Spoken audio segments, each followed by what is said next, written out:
Hello, and welcome back to Love and Hope Can. Hey, I just wanted to jump on here. I've been away on purpose, um, but I wanted to come back and just speak to something that has come across my mind as it's going to refer to the Shanquilla Robinson situation. Um, and rest in peace, and my condolences to the family. But I was listening to her mother. She was being interviewed by Roland Martin, I believe, on yesterday, and it totally reminded me to talk about toxic, um, jealous, and hateful people that are all around us. They are your neighbors, they are your church members, they are your family members. Some can be your brother, your sister, your aunt, your uncle.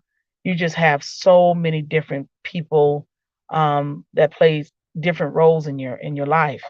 But yesterday I was listening to what Roland Martin had asked the mother in terms of, I guess Shanquilla's best friend, and it was the guy, I forgot his name. But apparently she had, talked about how he was always around their family. He actually went on vacations and getaways with them and would come over to the house. And even after all of the stuff with Shanquilla and them leaving her there in Mexico dead, came over to the house every single day until the death certificate came out and the truth was revealed. I want to say to people, God gives us intuition and for some of us, discernment. I'm not sure if everyone has the gift of discernment when it comes to dealing with people, and you sort of seen a pre before uh, signs that tell you, you know, what type of person this is. And it could be based off of, some things that they've said, the way that they have reacted, their body language, whatever it is.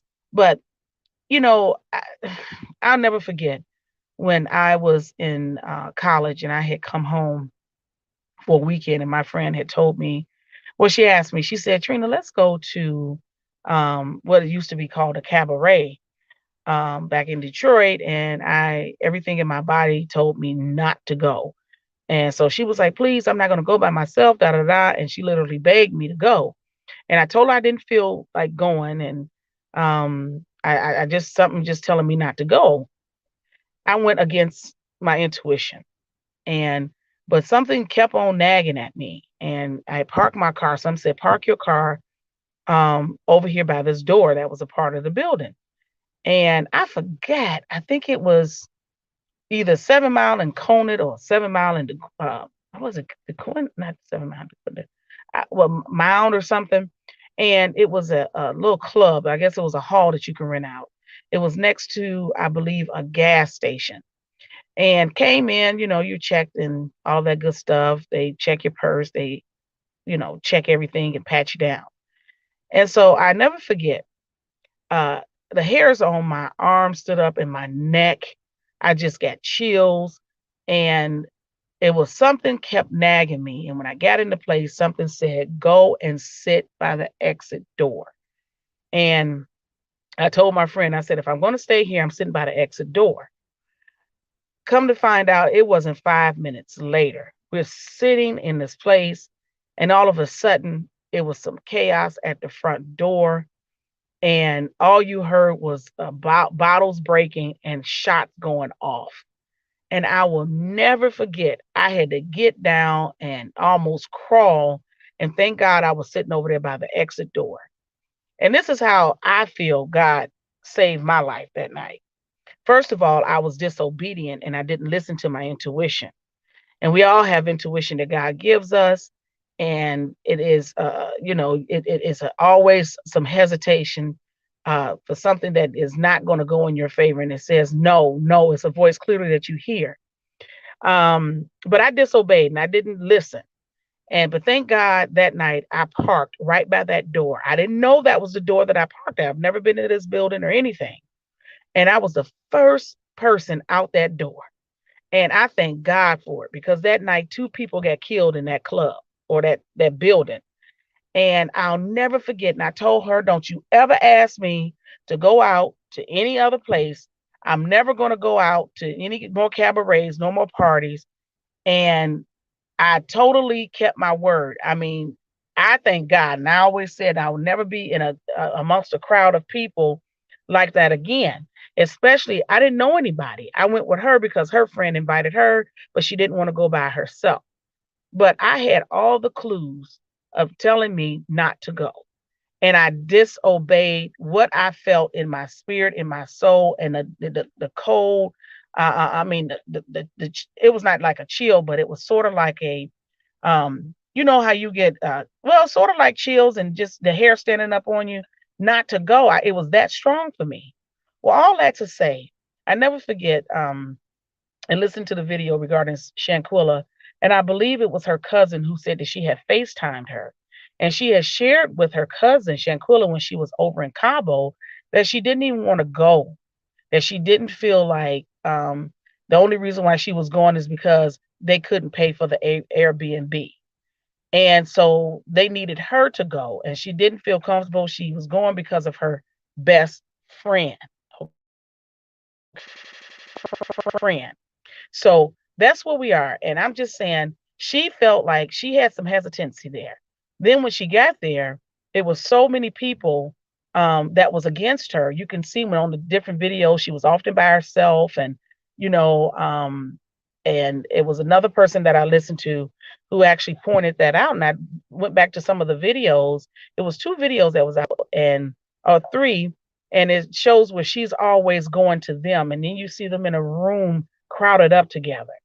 All that to say is that you have hateful, jealous, and toxic people. You have them in your family, you have the so called friends.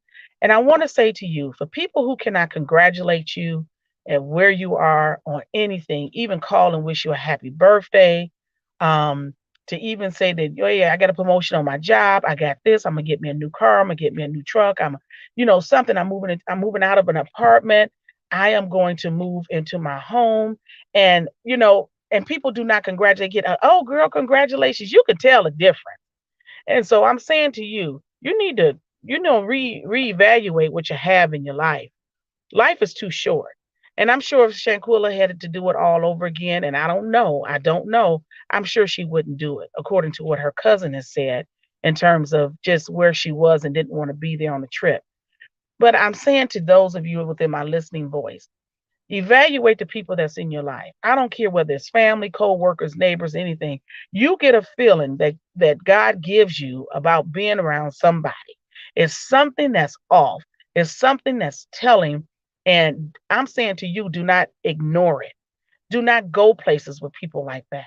Don't set yourself up for failure. And I say to the young people, even, and reminds me of sex trafficking as well. If it tells you, even if you order the Uber and you get a strange feeling not to get in that car, don't get in that car. I don't care how late you are to something. I don't care if you have to wait another 10 or 15 minutes to get into another vehicle that's safe. Before you get in the car, make sure you get the license plate. Make sure you videotape the driver. If the driver is in the car and look like they all covered up on purpose, the eyeglasses, I don't say that with the hat and everything, but I'm not an Uber driver. But I'm saying to you, just be careful. Be careful around your surroundings. When you're going to Walmart, when you're going to different people, going to different places by yourself, be careful. Your intuition, that funny feeling, that's that's something that's telling you not to do something. Listen to it. You don't get that chance again. Some people don't get that chance again. I thank God for my chance.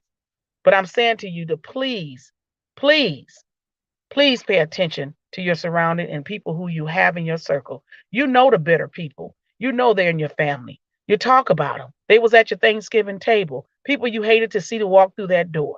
Okay? People that you hated to see be around. They come in with an attitude. They nasty.